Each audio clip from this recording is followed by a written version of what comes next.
మానవుని చేతిలో ఇవాళ మనం అందరికీ చెప్తున్నాం. That is best.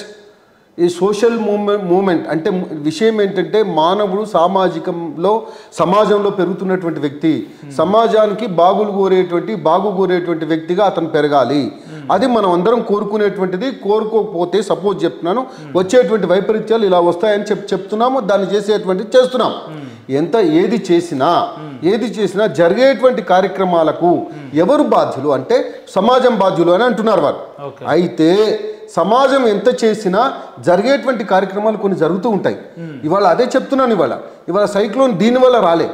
సైక్లోన్ ఏం చేస్తుంది? ఇప్పుడు లెనినో అని అంటారు. ఇటువంటివన్నీ ఎట్లొస్తున్నాయి?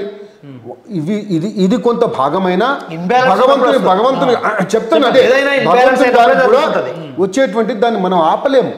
మనకు శక్తి లేదు. అంటే మీరు భగవంతుడు ప్రజల కోసం ఉంటే ప్రజలకు నష్టం చేసే విధంగా భగవంతుడు ఉండకూడదు. భగవంతుడు మనుషులను కాపాడాలి కదా. నువ్వు అంటున్నావు, నువ్వు విశ్వసిస్తున్నావు. మనుషులను కాపాడాలి భగవంతుడు. ఒక విషయం చెప్పనా, మనుషులను కాపాడుకుంటే మనుషులు విధ్వంసం అయిపోతుంటే కూడా నేను చూసుకుంటా కూర్చుంటే మరి భగవంతుడు ఎట్లయితాడు? ఇది చాలా తప్పు. ఇది చాలా తప్పు. విషయం ఏంటంటే నేను అదే చెప్తున్నాను. జాతస్య మరణం ధ్రువం.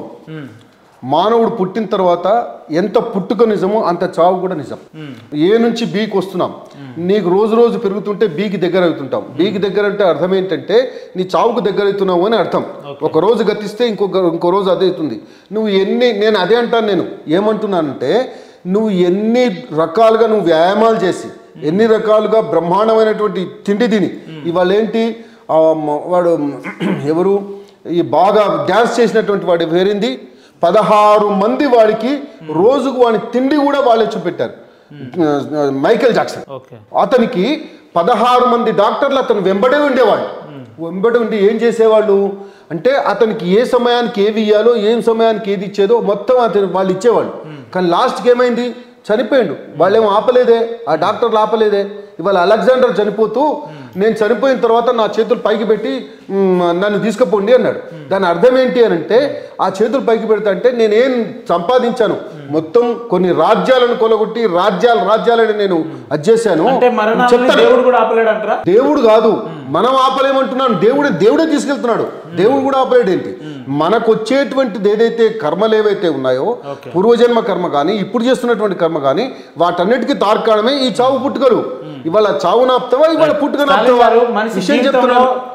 ఏం మీరు ఏమనుకుని మాట్లాడుతున్నారు? మీరు అన్నగారు చెప్తున్నట్టు మనిషి జననంలో మరణంలో దేవుని పాత్ర ఉంది అన్నట్టు మాట్లాడుతున్నారు. దేవుని పాత్ర లేదా అన్ననే చెప్తుండు కదా. లేదు అనేది మనిషికి పుట్టుక ఉంది, మనిషికి చావు ఉంటుంది.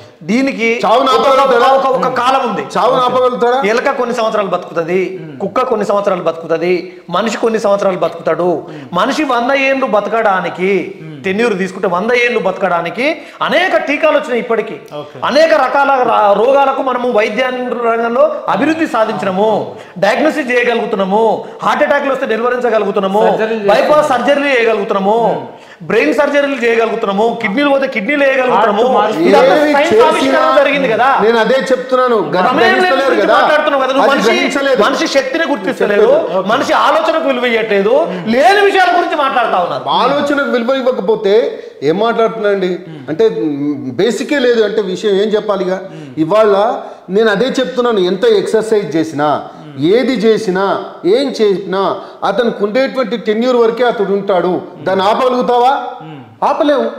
ఎందుకంటే అతను చచ్చిపోయేది జాతస్య మరణం ధ్రువం అని చెప్తున్నాడు మనం. కాబట్టి ఆ సమయం వచ్చినప్పుడు ఎవరు ఆపలేరు కాబట్టి వెళ్ళిపోతున్నాడు. మరి దానికి నువ్వు ఆపగలుగుతావా? ఈ ప్రపంచంలో ఎవరైనా ఆపగలుగుతారా? దాని అర్థం ఏంటి?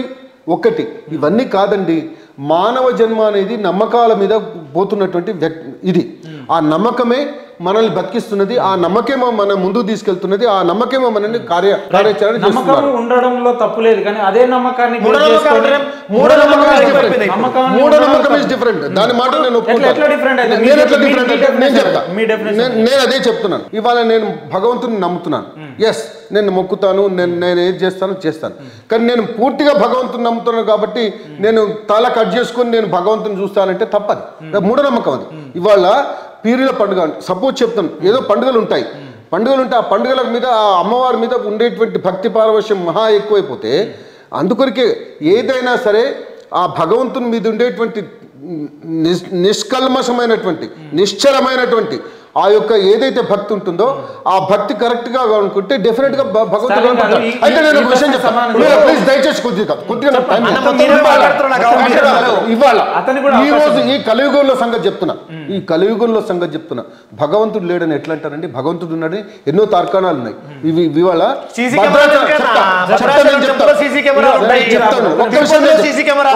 నేను 10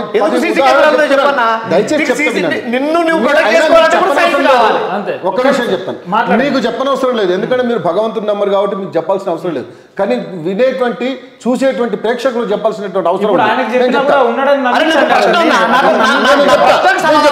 ఇదే భద్రాచలంలో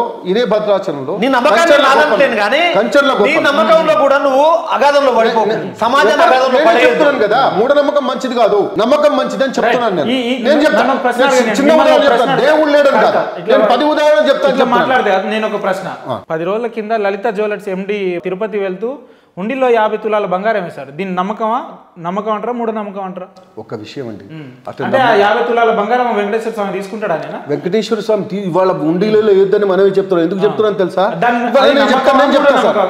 అదొకటి నేను చెప్తాను ఒక విషయం ఏంటంటే ఇవాళ ఇంతకు ముందు ఒకసారి ఎవరో చెప్పులు వేశారు అలా కొత్త చెప్పులు వేశారు హుండీలో ఏంటంటే అతను చెప్పుల వ్యాపారం ఏదో చేస్తున్నాడు దానికి ముందు ఈ చెప్పులు తీసుకొచ్చి హుండీలో వేశాడు అటువంటి నేను ఎందుకు అంటున్నానంటే ఇవాళ మనమే చెప్తున్నాం ఏంటంటే వేరే మతస్థులేమో ఒక పైసా మనకి ఇవ్వరు వేరే మతస్థుల యొక్క మసీదుల నుండి కానీ చర్చిల నుండి కానీ మనకు ఒక పైసా రాదు అంటే సమాజ డెవలప్మెంట్కు రాదు కానీ అదే మన హిందువుల యొక్క పైసలు వేస్తే వాళ్ళు ఒక విషయం చెప్తానండి దేవదేవుని దగ్గరికి ఆ యొక్క వెంకటేశ్వర స్వామి దగ్గరికి వస్తూ ఎవరి దగ్గరికి పోయినా చాలా మంది బీద వాళ్ళు పోతూ వాళ్ళు రోజుకు ₹1 రోజుకు నెలకు ₹2 ₹10 వేసుకొని వాటిలో కలెక్ట్ చేసుకొని వచ్చి హుండీలో ఇస్తారు ఎంత భక్తి పారవశ్యంతో కానీ అవి ఎక్కడికి పోతున్నాయి తెలుసా అవి ఈ చర్చిల డెవలప్మెంట్కు ఈ మసీదుల డెవలప్మెంట్కు తర్వాత రోడ్ల విషయం చెప్తాను వీటన్నిటికీ పోతున్నాయి అంటే ఏంటి మన హిందువుల యొక్క మనము హిందువులు అనేటువంటి వాళ్ళు ఈ విధమైనటువంటి ఆలోచనలు లేక